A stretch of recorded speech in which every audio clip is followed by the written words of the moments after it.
केंद्र सरकार के बजट पर पूर्व कांग्रेस जिला अध्यक्ष ने तीखी प्रतिक्रिया व्यक्त की है। उन्होंने कहा कि यह बजट किसानों, युवाओं और मध्यम वर्ग को कोई राहत नहीं देता। महंगाई और बेरोजगारी जैसे अहम मुद्दों पर सरकार पूरी तरह चुप है। पूर्व जिलाध्यक्ष ने आरोप लगाया कि बजट केवल चंद बड़े उद्योगपतियों को फायदा पहुंचाने के लिए बनाया गया है, जबकि आम आदमी की जेब पर बोझ और बढ़ेगा। मैं आयाद बहादुर सिंह, पूर्व जिला कांग्रेस कमेटी अध्यक्ष शहडोल।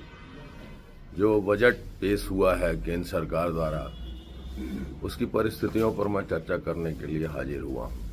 वर्तमान बजट ऐसे समय में प्रस्तुत किया गया है जब देश में अर्थव्यवस्था वैश्विक अनिश्चितताओं, महंगाई के दबाव, रोजगार की चुनौती और सामाजिक असमानताओं जैसी जटिल परिस्थितियों से गुजर रही है। बजट का उद्देश्य आर्थिक स्थिरता बनाए रखते हुए विकास को गति देना है, परंतु इसके बावजूद उसमें कई खामियां और कमियां स्पष्ट तौर से दिखाई देती हैं। सबसे पहली और प्रमुख कमी रोजगार सृजन की को लेकर है। बजट में कौशल विकास और स्टार्टअप्स को प्रोत्साहन देने की बात तो कही गई है, लेकिन बड़े पैमाने पर स्थायी रोजगार पैदा करने के लिए ठोस योजनाओं और पर्याप्त वित्तीय प्रावधानों का अभाव दिखता है। देश की युवा आबादी के लिए केवल प्रशिक्षण पर्याप्त नहीं है, उन्हें रोजगार के वास्तविक अवसर भी चाहिए, जो बजट में स्पष्ट रूप से परिलक्षित नहीं होते। दूसरी बड़ी खामी महंगाई नियंत्रण से जुड़ी है। खाद्य पदार्थों, ईंधन और दैनिक उपयोग की वस्तुओं की कीमतें आम जनता के लगातार प्रभावित कर रही हैं। बजट में राजकोषीय संचालन संतुलन पर जोर दिया गया है, किंतु आम उपभोक्ता को सीधी राहत देने वाले उपाय सीमित नजर आते हैं। इसी तरह से देखा जाए तो कर संरचना में ऐसे परिवर्तन नजर नहीं आते जो मध्यम और निम्न आय वर्ग के पड़ने वाले बोझ को प्रभावी रूप से कम कर सकें। कृषि क्षेत्र को लेकर भी बजट अपेक्षाओं पर पूरी तरह से खरा नहीं उतरता।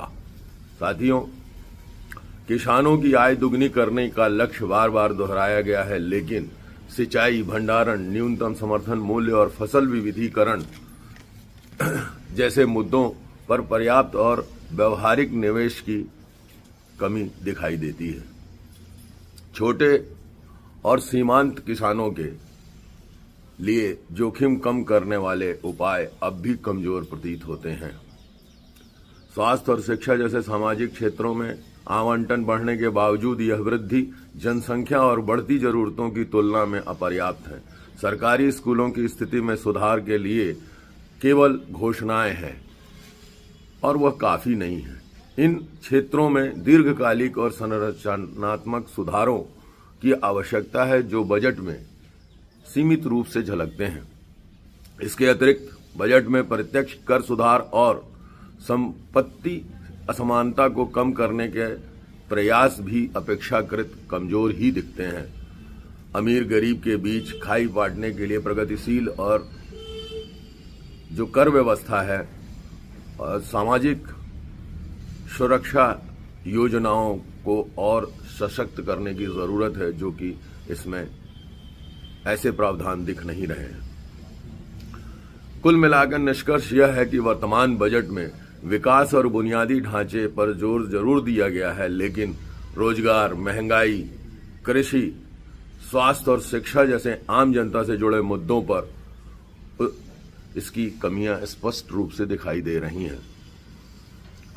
यह बजट आर्थिक अनुशासन का संकेत तो देता है, पर सामाजिक न्याय और समावेशी विकास के मोर्चे पर इसे और अधिक संवेदनशील तथा व्यवहारिक बनाए जाने की आवश्यकता है।